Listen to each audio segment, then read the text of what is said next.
자, 우리 말씀 제가 읽도록 하겠습니다. 자, 말씀은 누가복음 2장 8절에서 12절까지 있는 말씀인데 제가 천천히 읽도록 하겠습니다. 누가복음 2장 8절에서 12절까지 있는 말씀 제가 천천히 읽도록 하겠습니다. 여러분은 눈으로 따라 읽어 주시기 바랍니다. 누가복음 2장 8절에서 12절. 그 지역의 목자들이 밤에 밖에서 자기 양떼를 지키더니 주의 사자가 곁에 서고 주의 영광이 그들을 두루 비춤에 크게 무서워하는지라. 천사가 이르되 무서워하지 말라. 보라, 내가 온 백성에게 미칠 큰 기쁨의 좋은 소식을 너희에게 전하노라. 오늘 다윗의 동네에 너희를 위하여 구주가 나셨으니 곧 그리스도 주시니라.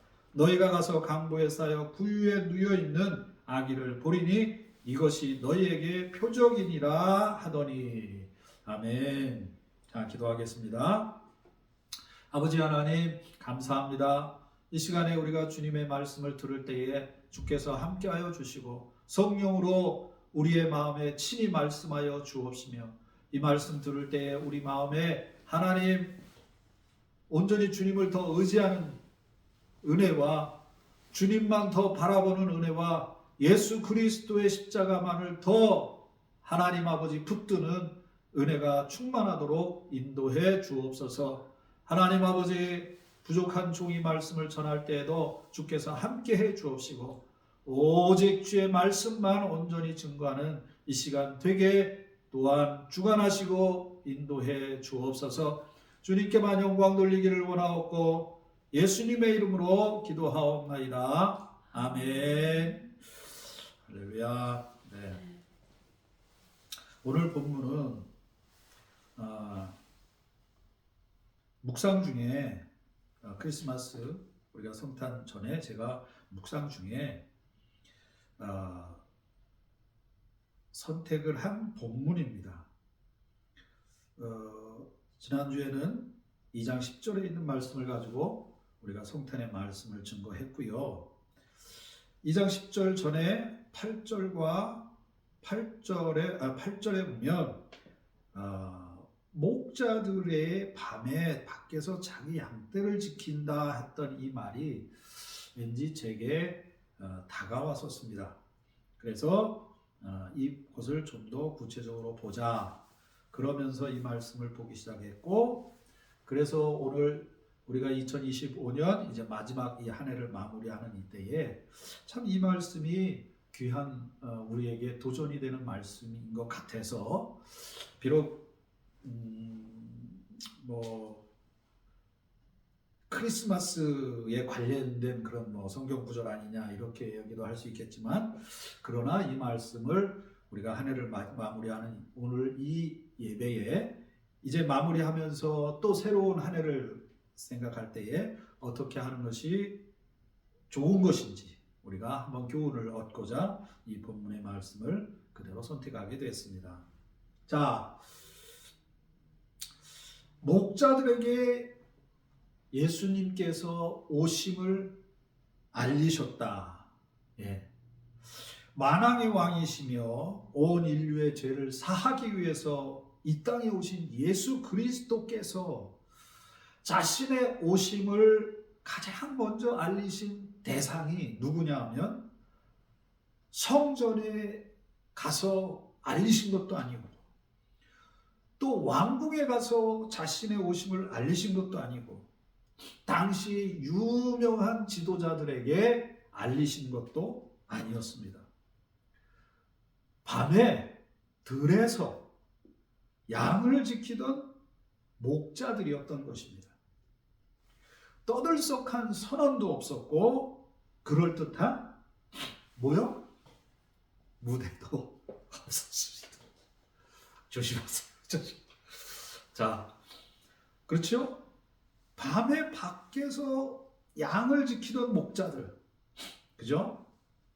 오늘날의 이 상황으로 한번 말해보자면 초강대국의 대통령이 한 나라를 방문한다는 그 소식을 많은 기자들이 모여있는 그 플래시가 터지는 기자회견장이 아니라 어디서 이야기를 한 거냐면 저 시골 들판에서 일하던 평범한 그 한 사람에게 먼저 알린 것과 다름이 없다 하는 것입니다.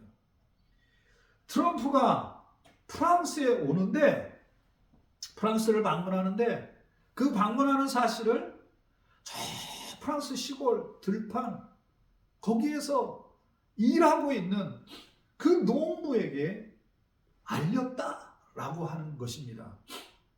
이거를 뭐 국제적인 정세로 살펴보면 굉장한 뭐죠? 외교 결례이겠죠.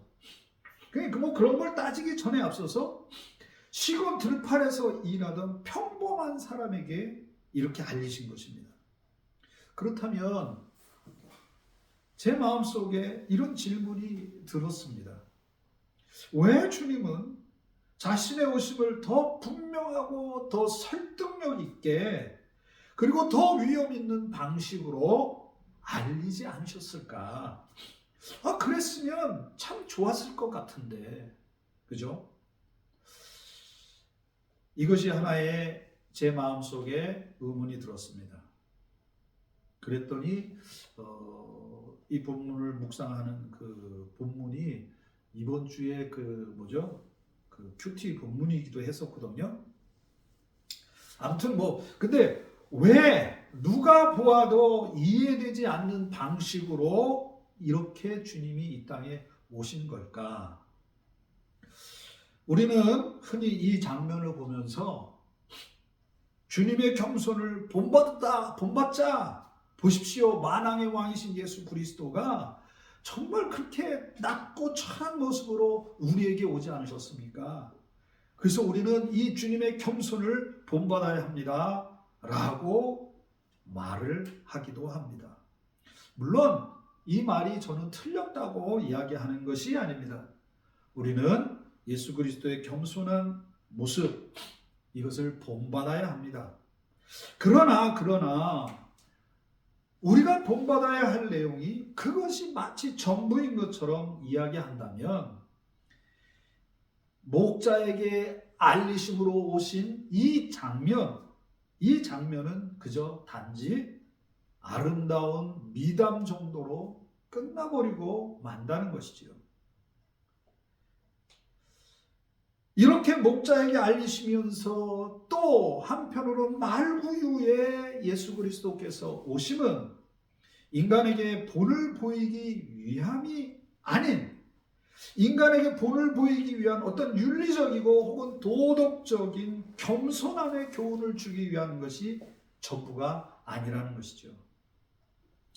여기에는 큰 하나님의 선포가 있는데, 그것은 바로 인간의 어떤 도움 없이도 예수 그리스도께서 친히 자신의 구원 계획을 완성하시겠다는 하나님의 자기 계시 또는 자기 선언이 여기에 담겨 있다고 저는 확신합니다.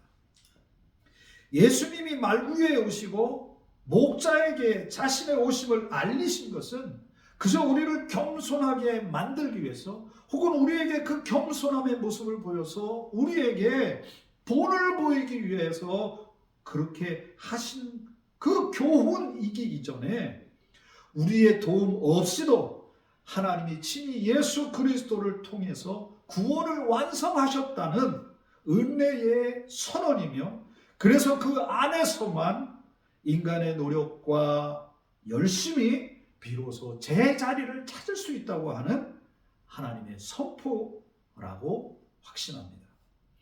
오늘 이것이 말씀의 핵심 포인트인 것입니다. 만약 말구유의 오심을 통해서, 목자에게 알리심을 통해서 주께서 우리에게 이렇게 지금 말씀하고 계신다면 우리는 이 말씀에 이거에 귀를 기울여 봐야 합니다. 어떻게 말씀하시느냐? 너는 지금 무엇으로 내 앞에, 하나님 앞에 서려고 하고 있느냐? 도덕이나 윤리적인 선함, 것만으로 예수 그리스도 앞에 서려고 하고 있는 것은 아니냐, 이렇게 우리에게 질문하고 계신지도 모르겠습니다. 자, 은혜나 도덕이나 윤리적인 신앙만으로 예수님 앞에 서는 것, 이게 왜 잘못된 걸까요? 혹은 이렇게 하실 수도 있어요. 역으로, 아니 그게 뭐가 잘못된 겁니까? 선하게 살고 도덕적으로 윤리적으로 바르게 사는 게 그게 뭐가 잘못된 것입니까? 이렇게 묻는다면, 그리고 이게 이해되지 않는다면, 그러면 제가 오히려 반문해서 이렇게 질문해 보겠습니다. 우리는 은혜를 받기 위해 순종합니까? 아니면 은혜를 받았기에 순종합니까? 순종이 만약 은혜의 조건이 된다면 복음은 더 이상 복음이 아닌 거래가 될 수밖에 없다는 것이죠. 도덕이나 윤리적인 측면에서만 너무 지나치게 믿음을 증명하려고 한다면 우리는 심각한 우리에 빠질 수밖에 없습니다. 바로 예수 없이도 가능한 신앙을 만들어낸다고 하는 것이죠. 이게 사실 현대 자유주의 진영의 신학의 사조입니다.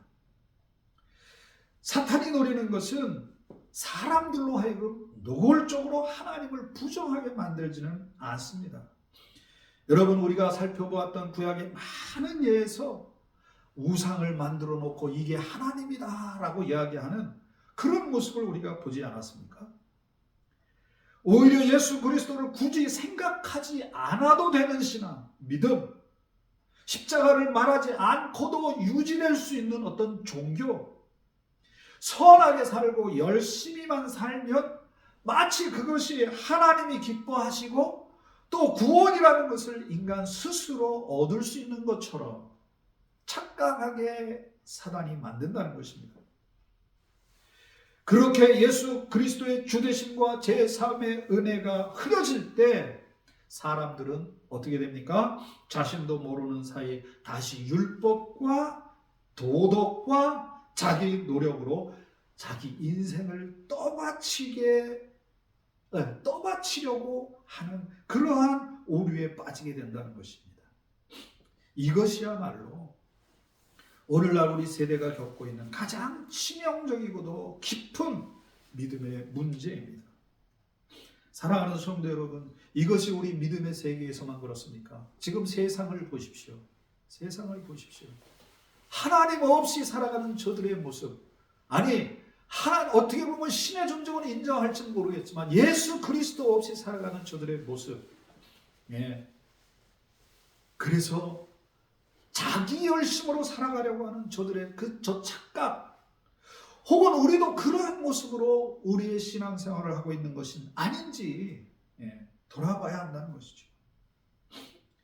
예수 그리스도께서 말구에 오시고 그리고 하찮게 여겨지던 양치던 목자에게 자신의 오심을 알리신 이유는 바로 이런 이유에서 역설적이게도 예수님이 우리 구원의 참된 주인이시며 구원의 주관자 되시며 동시에 나와 여러분의 생명의 주인 되신다고 하는 것을 말하는 것입니다. 여러분, 우리의 삶의 이 영적 원리가 바르게 세워지도록 해야 할 것입니다. 예수 그리스도는 나와 여러분의 구원의 주님이십니다. 믿으십니까? 그분은 우리의 어떤 노력이나 도움이나 혹은 구원을 완성하기 위해 저와 여러분의 도덕적이고 윤리적인 그 선함을 필요로 하지 않는다는 것을 여러분 믿으십니까? 바로 이 영적 원리가 바르게 세워져야만 하나님을 믿는 일에 있어서 예수 그리스도를 통해서 우리가 바르게 주님 앞에 나아갈 수 있다고 하는 것입니다. 은연중에, 다시 말씀드립니다, 사탄은 은연중에 우리로 하여금 하나님을 노골적으로 부정하지는 않게 만들지라도 굳이 예수 그리스도를 생각하지 않아도 되는 그러한 아주 뭐라 그럴까요? 교묘한 믿음? 그러한 신앙? 그래, 선하게는 살아야 돼, 하나님 앞에 바르게 살아야 돼 라고 말은 하지만 십자가에 대해서는 전혀 말하지 않는, 네.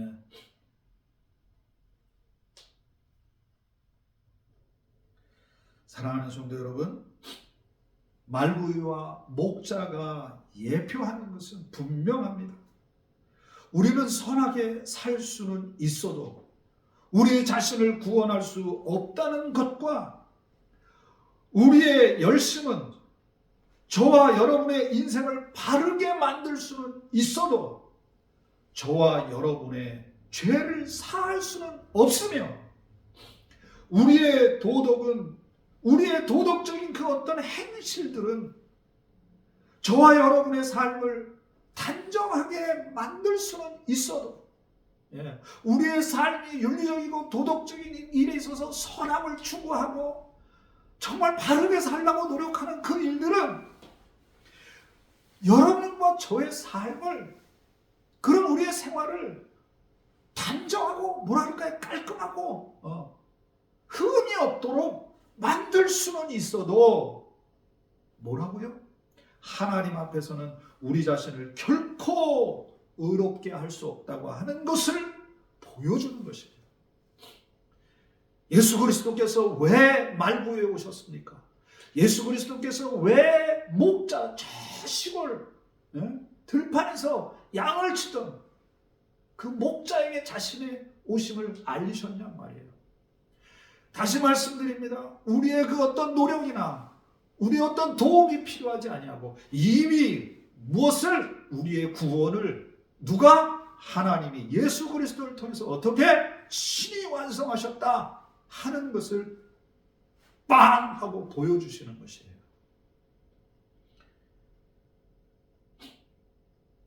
그래서 우리에게 예수 그리스도는 이 말구요와 목자에게 알리심을 통해서 생각해 볼 때 우리의 구원을 위해, 나의 삶을 위해 무엇이 예수님이 절대로 필요한 분이라고 하는 것을 선언하고 선포하는 것입니다. 우리는 예수 그리스도를 필요로 합니다. 아멘. 우리는 예수 그리스도를 필요로 합니다. 우리는 예수 그리스도가 계셔야만 합니다. 하나님만 계시고 예수 그리스도는 없는 이러한 뭐라 할까요? 잘못된 이러한 우리의 모습. 하나님은 열심히 따라가는 것 같은데 예수님은 없는 이 모습, 얼마나 이것이 우리의 삶에 깊이 파고들어가고 있는지, 그리고 이 시대의, 현 시대의 이 사조가 얼마나 우리로 하여금 이 부분에 있어서 집요하게 우리로 하여금 예수 그리스도를 바라보지 못하게 만드는지 우리는 이걸 분명히 깨달아 알아야 합니다. 우리는 예수 그리스도가 필요합니다. 제가 여러분에게도 말씀을 드렸죠. 하나님을 믿으면 구원받습니까? 예수님을 믿으면 구원받습니까? 하나님을 믿으면, 우리가 하나님을 믿으면 구원받습니다 하고 하는 이 말 자체가 우리 기독교에서는 성립이 되지 않는다. 왜? 우리는 예수 그리스도를 통해서 하나님을 믿는 것이지 예수 그리스도 없이 하나님을 직접적으로 믿을 수 있는 존재들이 아니다.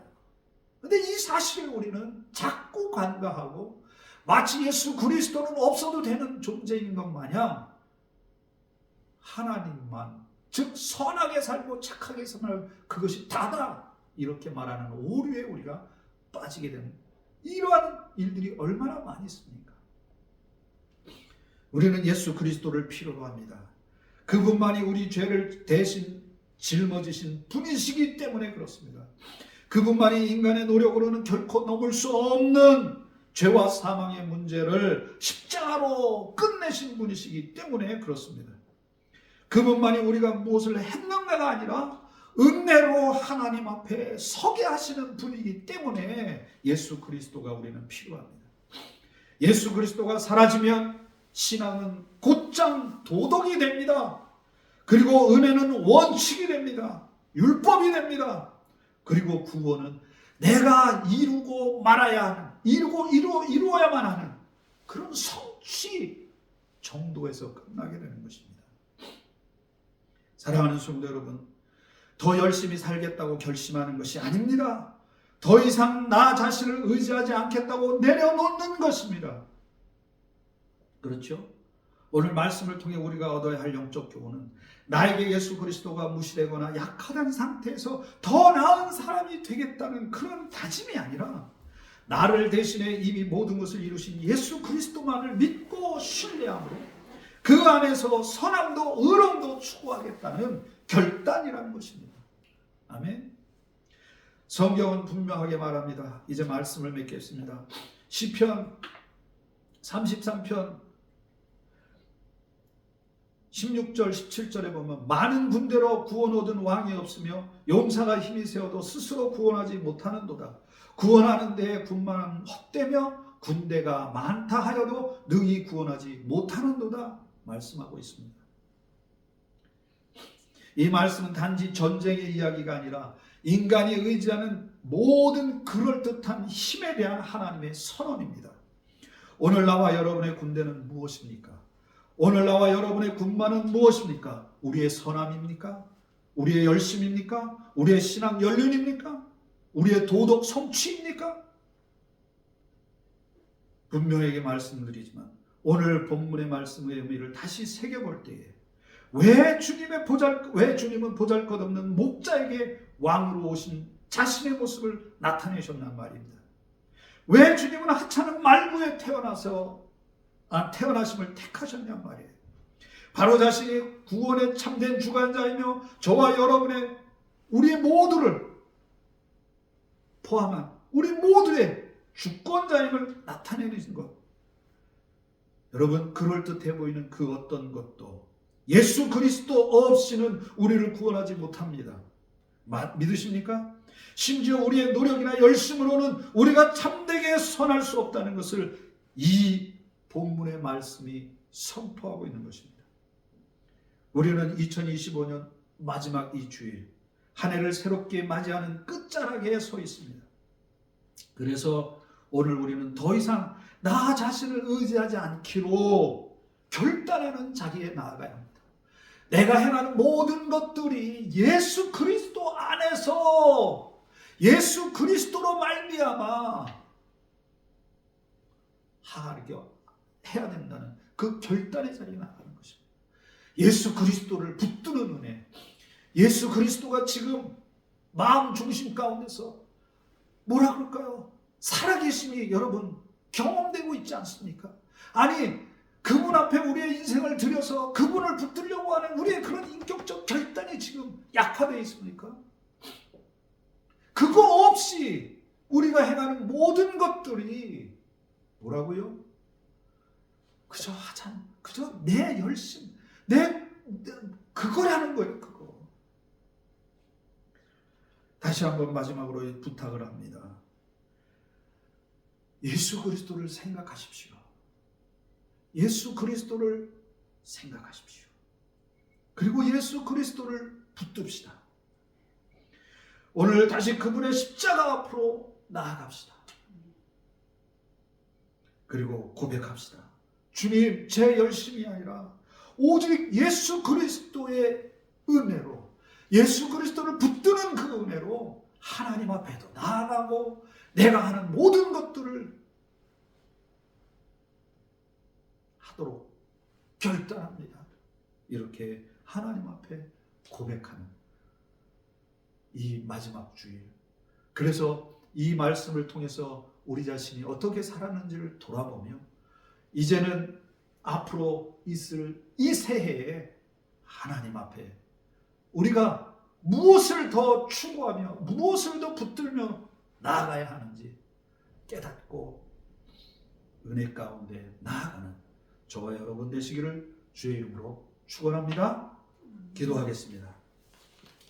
살아계신 하나님 아버지 감사합니다. 지난 한 해를 주님이 붙드셨음을 믿고 감사합니다. 우리의 연약함 가운데서도 주님은 우리를 붙드셨습니다. 내가 무엇을 잘하고 못하는 것이 아니라 오직 그리스도의 은혜로 나를 붙드셨음을 이 시간 믿음으로 고백합니다. 또 다가올 2026년 새해에도 하나님 아버지 주님이 나를 위해 십자가 보혈의 피로 구원하신 그 은혜는 약화되지 아니하고 나를 여전히 붙들고 계실 것을 믿고 믿음으로 감사하며 주님 앞에 영광을 돌리오니 아버지 하나님, 그 주님 온전히 붙들게 하여 주시고 내 의가 아닌 십자가 그 은혜로 풍성하고 부유한 삶을 살아가는 우리 모두가 될 수 있도록 복 내려 주시옵소서.